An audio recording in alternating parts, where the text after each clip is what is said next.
Foodie mode activated. Tara, samahan niyo ako sa aking mga random cravings. For today's cravings, we only need to use 3 basic ingredients. Kailangan na natin ng grahams, powdered milk, and condensed milk. First, kailangan natin ng isang bowl. Lagyan na natin ang ating grahams na powdered sa bowl. Ayan.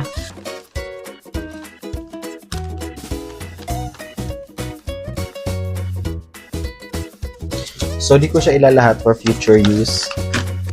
Sunod naman, ilalagay na natin ang ating condensed milk sa ating mixture.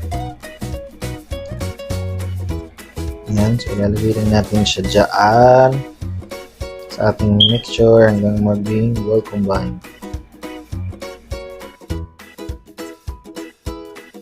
Ngayon naman, gagamit tayo ng kutsara para ihalu-haluin ang ating mixture.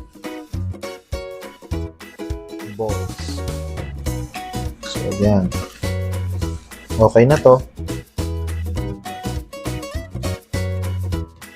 At ngayon naman, i-roll na natin ang ating graham balls para ma-coat na natin sa gatas at maging finished product natin. So, titignan natin kung gaano karami ang magagawa natin sa 2 pack ng graham sa ating ginamit at isang condensed milk. So, eto na.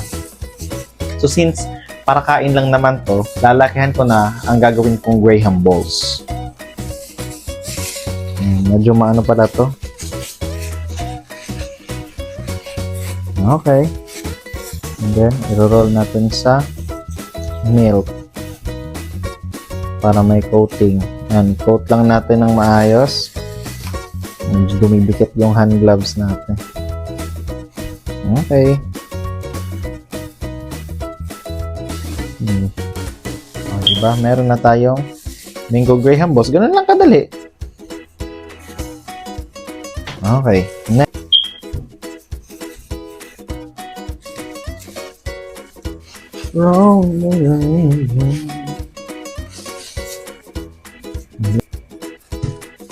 Naalala ko tuloy dati nung bata ako, naglalaro tayo ng mga lupa lang ginagawa natin ganito. And look at now.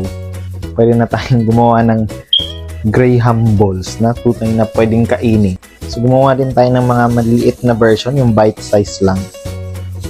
Para hindi naman, no. Nauna kong nagawa, uneven yung sizes. Pero okay lang yan.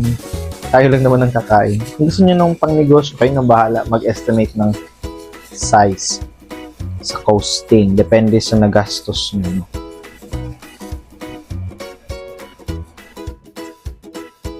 Nung college, gumagawa din ako nito paminsan-minsan. Saka nung high school din. Additional source of income. Pang allowance, diba? Pang baon.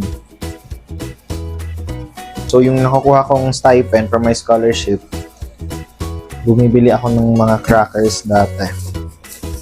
Tapos, ginagawa kong ganito. Binibenta ko sa mga classmates ko. ₱5. Mga ano ako nun first year college, bago mag-pandemic. So, nung nagka-pandemic na, yun, natigil ng lahat kasi nag-online class. So, yun na rin ako nakagawa ng mga ganito. Ang kinaganda sa ganitong madali lang siya gawin. So, may mix-mix mo lang yung grahams. Pwede naman din gumamit ng ibang uri ng crackers. Tapos, dudurugin mo lang din siya. Feeling ko, graham balls na mala pastel. Well, let us see mamaya. Tapos, importante talaga na maano yung consistency na hindi sobrang basa para hindi siya mahirap i-roll. At hindi rin sobrang dry kasi pag ganun, magkakabuhag-hag siya. Hindi siya magiging balls. Mahirap siya i-mold.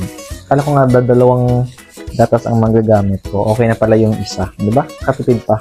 Pwede ko pa siyang gamitin sa iba kong mga cravings.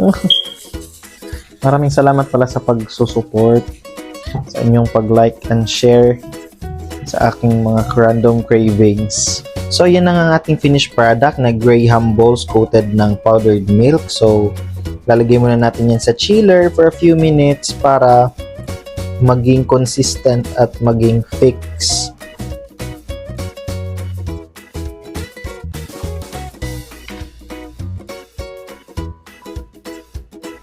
So, ito na nga. After a few minutes na nalagay na natin siya sa chiller at nakuha na natin. So, it's time para tikman na natin ang ating ginawang graham balls kung ano ang resulta at i-rate natin siya. So, let's go guys. Ano kaya ang magiging lasa nito? So,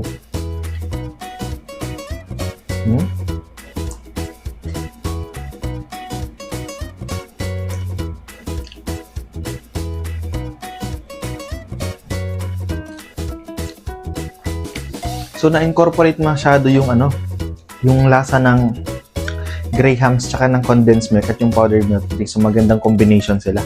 At makikita nyo kung mapapansin nyo, medyo creamy siya. Hindi siya ganoon ka-sticky na lumidikit sa ngipin. At the same time, hindi din siya magkit sa kamay. So, hindi magiging messy pag kinain mo ba. Yung tamis niya, tama lang na hindi nakakaumay, hindi nakakasakit ng lalamunan. So,